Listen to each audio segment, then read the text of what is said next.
नमस्कार, स्वागत है आपका बिहार समाचार में। बिहार की मुख्य खबरों की ओर बढ़ने से पहले एक नजर सुर्खियों पर। 31 दिसंबर तक करा लें ई-केवाईसी वरना बंद हो जाएगा राशन कार्ड, पढ़े पूरी डिटेल। 23 दिसंबर से प्रगति यात्रा पर निकलेंगे मुख्यमंत्री नीतीश कुमार। पहले चरण में 5 जिलों की करेंगे यात्रा। बीपीएससी ने TRI-3 का रिजल्ट जारी किया। 9वीं 10वीं के इतने अभ्यर्थी हुए सफल। सीएम नीतीश ने इस दिन बुलाई कैबिनेट की अहम बैठक। विधानसभा चुनाव से पहले नौकरी का वादा करेंगे पूरा। बिहार में फोन करके बालू ऑर्डर करिए, होम डिलीवरी सेवा मिलेगी। डिप्टी सीएम विजय सिन्हा का बड़ा ऐलान। आंगनवाड़ी केंद्रों में होगी कक्षा 6 तक के बच्चों की पढ़ाई। बिहार में ड्रॉप आउट रोकने की कवायद। बिहार पुलिस में असिस्टेंट सब इंस्पेक्टर के पदों पर भर्ती, आवेदन की प्रक्रिया शुरू। अब चले जानते हैं बिहार की मुख्य खबरों की ओर विस्तार से। यदि आपके पास भी राशन कार्ड है और आप भी सरकारी योजनाओं का लाभ उठाते हैं तो यह खबर आपके लिए काफी महत्वपूर्ण है। दरअसल राष्ट्रीय खाद्य सुरक्षा अधिनियम के तहत पंजीकृत लाभुकों को ई-केवाईसी प्रक्रिया पूरी करने के लिए 31 दिसंबर तक का समय दिया गया है। कई प्रखंड में लाखों राशन कार्ड धारी लोग हैं, जिनमें से अभी भी कई लोगों की ई-केवाईसी प्रक्रिया पूरी नहीं हुई है। वहीं ऐसे में यह लोग यदि केवाईसी नहीं करवाते हैं तो इनकी सुविधा बंद कर दी जाएगी और समझा जाएगा कि उन्हें अब राशन कार्ड की जरूरत नहीं है। वहीं ई-केवाईसी एक महत्वपूर्ण प्रक्रिया है। इसके तहत लाभुकों की पहचान बायोमेट्रिक सत्यापन के माध्यम से की जाती है। इसमें आधार कार्ड से जुड़े आंकड़ों का सत्यापन किया जाता है। दरअसल ई-केवाईसी प्रक्रिया निःशुल्क की जाती है और उसका उद्देश्य यह सुनिश्चित करता है कि राशन का लाभ केवल वास्तविक और योग्य लाभुकों को ही मिले। अब बता दें कि केंद्र सरकार ने यह व्यवस्था लागू की है ताकि फर्जी राशन कार्ड धारकों को बाहर किया जा सके। वहीं लाभुकों को सलाह दी गई कि वे जल्द से जल्द नजदीकी जल सेवा केंद्र या प्रखंड कार्यालय जाकर अपना ई-केवाईसी प्रक्रिया पूरी कराएं। इससे न केवल उनका नाम राशन कार्ड बना रहेगा बल्कि उन्हें सस्ते राशन का भी लाभ मिलता रहेगा। अब बिहार में 6 साल तक के बच्चों की प्री प्राइमरी की पढ़ाई अब आंगनवाड़ी केंद्रों पर होगी। यहीं शिक्षा की बुनियादी जानकारी दी जाएगी। इसके बाद बच्चों को सीधा कक्षा 1 में दाखिला मिलेगा। वहीं आंगनवाड़ी के सभी बच्चे कक्षा 1 में नामांकन लें, इसके लिए सभी आंगनवाड़ी केंद्र को प्राथमिक स्कूल से टैग किया गया है। दरअसल अभी राज्य के 1 लाख आंगनवाड़ी केंद्र को कुल 69 प्राथमिक स्कूल से टैग किया गया है। वहीं बचे हुए 15,000 आंगनवाड़ी केंद्र को जल्द ही प्राथमिक स्कूल से टैग कर दिया जाएगा। इससे करीब 91,92,313 बच्चे लाभान्वित होंगे। अब बता दें कि यूनिसेफ के एक सर्वे की माने तो 6 वर्ष तक ही किसी बच्चे का पूरा मानसिक विकास होता है। वहीं इस उम्र के बच्चे में सबसे ज्यादा सीखने की प्रवृत्ति होती है और वे किसी चीज को तुरंत सीख भी लेते हैं। वहीं इस सर्वे को ध्यान में रखकर नई शिक्षा नीति में आंगनवाड़ी केंद्र को अब फोकस किया जाएगा।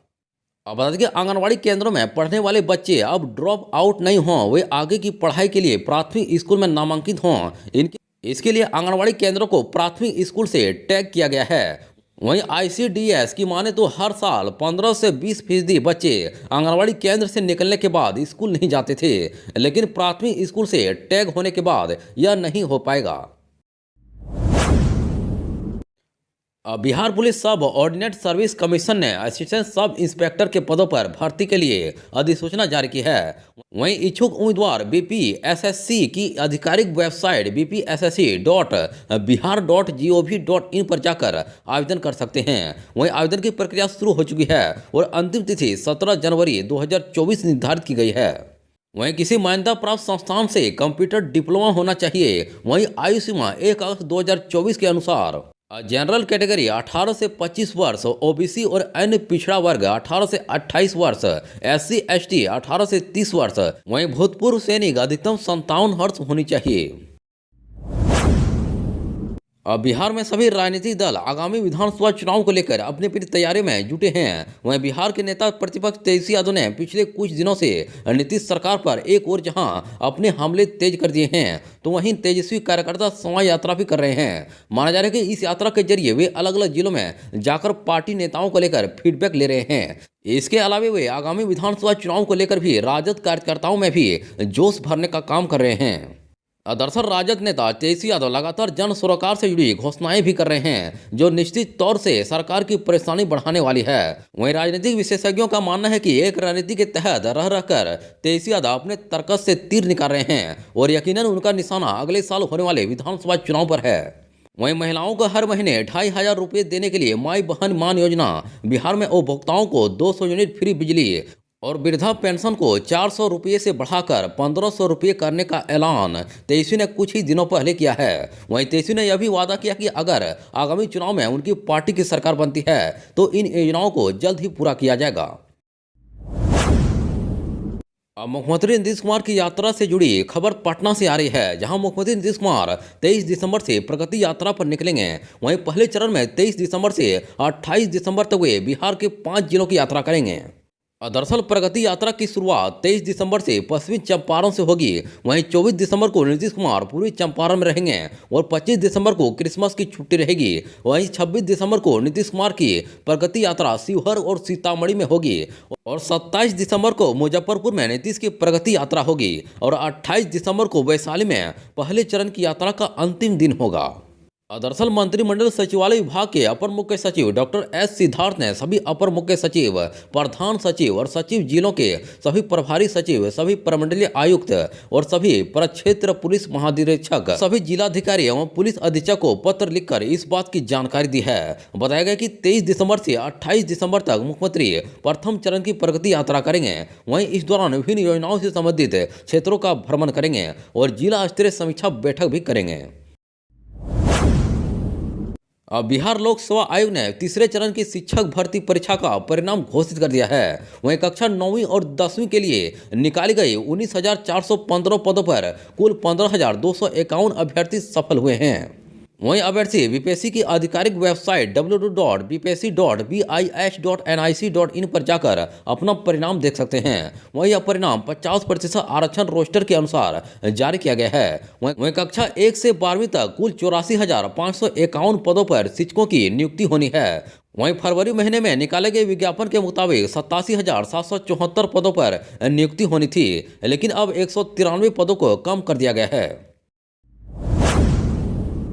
मुख्यमंत्री नीतीश कुमार ने आगामी 20 दिसंबर यानी कि शुक्रवार को कैबिनेट की बैठक बुलाई है। वहीं मुख्य सचिवालय के कैबिनेट हॉल में शाम 4 बजे से कैबिनेट की बैठक शुरू होगी। वहीं बैठक में विभिन्न विभागों से जुड़े कई अहम प्रस्तावों पर सरकार की मुहर लगने की संभावना है।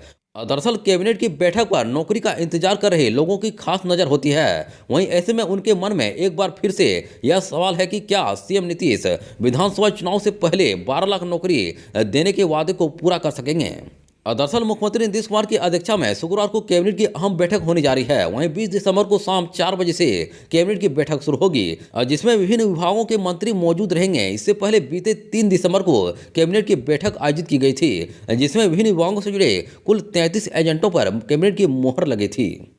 वहीं एक बार फिर से मुख्यमंत्री नीतीश कुमार ने कैबिनेट की बैठक बुलाई है। वहीं यह कैबिनेट की बैठक साल के आखिरी या सेकेंड लास्ट मीटिंग को हो सकता है। वहीं अगले साल बिहार में विधानसभा के चुनाव होने हैं। ऐसे में नौकरी का इंतजार कर रहे राज्य के युवा वर्ग की नजर सरकार के फैसलों पर है। वहीं मुख्यमंत्री नीतीश कुमार विधानसभा चुनाव से पहले राज्य के 12 लाख लोगों को सरकारी नौकरी देने का वादा पहले ही ऐलान कर चुके हैं। बिहार में आज से मौसम बदलने वाला है। वहीं मौसम विभाग के अनुमान जताया है कि बिहार में 2 दिनों तक आंशिक बादल छाए रहने से रात के तापमान में 3 से 4 डिग्री की वृद्धि होगी। वहीं दिन के तापमान में विशेष बदलाव नहीं होगा। इससे लोगों को आंशिक तौर पर ठंड से राहत मिलेगी। दरअसल मौसम विभाग के अनुसार इस दौरान पटना समेत पूरे सूबे में सुबह शाम हल्के से मध्यम स्तर का कोहरा छाया रहेगा। वहीं मंगलवार को सुबह के वक्त लोगों को ठंड का एहसास हुआ और कुछ जगहों पर कोहरा भी नजर आए। अब बता दें कि इससे पहले सोमवार को प्रदेश का सबसे ठंडा शहर 5 डिग्री के साथ सासाराम का डेहरी और सबसे गर्म शहर 29.3 डिग्री के साथ सीतामढ़ी का पुपरी रहा। पटना का अधिकतम और न्यूनतम पारा चढ़ा। सोमवार को पटना के अधिकतम और न्यूनतम तापमान में बढ़ोतरी हुई। वहीं अधिकतम तापमान में 1.6 और न्यूनतम तापमान में 2 डिग्री सेल्सियस की वृद्धि हुई। दरअसल राजधानी का न्यूनतम तापमान 12.2 और अधिकतम तापमान 24.8 डिग्री सेल्सियस रिकॉर्ड किया गया। अब बिहार वासियों को सही कीमत पर आसानी से बालू मुहैया कराने के लिए नीतीश सरकार ने नई पहल की है। वहीं अब एक फोन कॉल पर बालू ऑर्डर कर सकते हैं और बालू की होम डिलीवरी भी मिलेगी। इसका ऐलान उप मुख्यमंत्री सह खान एवं भूतत्व मंत्री विजय सिन्हा ने किया। उन्होंने कहा कि जिन लोगों को बालू नहीं मिल रहा है और वे परेशान हैं, तो ऐसे लोगों के खिलाफ विभाग जल्द एक फोन नंबर जारी करेगा। वहीं इस पर फोन करके लोग सीधे बालू मंगवा सकते हैं। वहीं विभाग के सभागार में आयोजित प्रेस वार्ता में डिप्टी सीएम विजय सिन्हा ने कहा कि इस वर्ष नवंबर में खनन विभाग ने निर्धारित लक्ष्य से 104% अधिक राजस्व हासिल किया है। अब बता दें कि इससे पहले बालू मित्र पोर्टल बनाया गया है, जिस पर ऑनलाइन बुकिंग करके बालू की होम डिलीवरी की सुविधा लोग ले सकते हैं। वहीं बालू की उपलब्धता ऑनलाइन और फोन पर मिलने से बिचौलियों का स्कोप खत्म हो जाएगा। वहीं सरकार प्रदेश की जनता को अच्छे किस्म की बालू